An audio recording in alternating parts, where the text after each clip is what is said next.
Sveiki! Pristatome funkcionalumą, pakol kas beta versija, kurią dar tobuliname ir testuojame, tai yra sąnaudų skanavimas ir skaitmenizavimas. Sąnaudų skiltyje rasite galimybę importuoti sąnaudų failą, tai gali būti arba PDF-as, arba nuotrauka, kvitos, sąskaitos faktūros. Reikėtų pasirinkti, kad įkeliate dokumentą, pasirinkti pačią sąskaitą, kurią norite skaitmenizuoti. Ir kai tik tai sąskaita bus sukelta, bandyta nuskaityti, jūs galėsite atnaujinti laukus, jeigu jie buvo netiksliai atpažinti.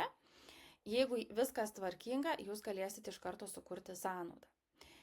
Pasižiūrime, kokie yra duomenys. Jeigu reikalinga kažką keisti, prekių eilutėje galite spustelti ir atitinkamai pakeisti ar sąnaudų tipą, ar sumas. Jeigu viskas teisingai atpažinta, ir yra visos detalės pateiktos sistemoje, galite sukurti sąnaudą. Jeigu taip nutiktų, kad yra kažkokių neatitikimų, labai kviečiame pasidalinti atsiliepimu ir jį perduoti mums, kad galėtumėm dar labiau užtobulinti sistemą. Kadangi sąskaitų, kvitų yra labai daug ir skirtingų, ypatingai iš užsienio šalių, tai labai būtumėm dėkingi už atsiliepimus.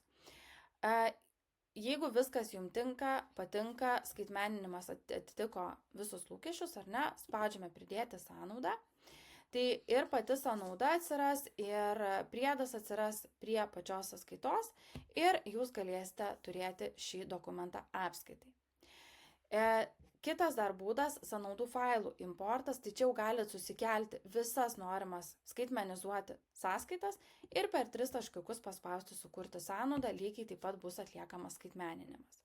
Tai tikimės, kad palengvins šis funkcionalumas jūsų kasdieninius darbus, ateityje plėsime, tobulinsime ir tikimės jūsų indėlio.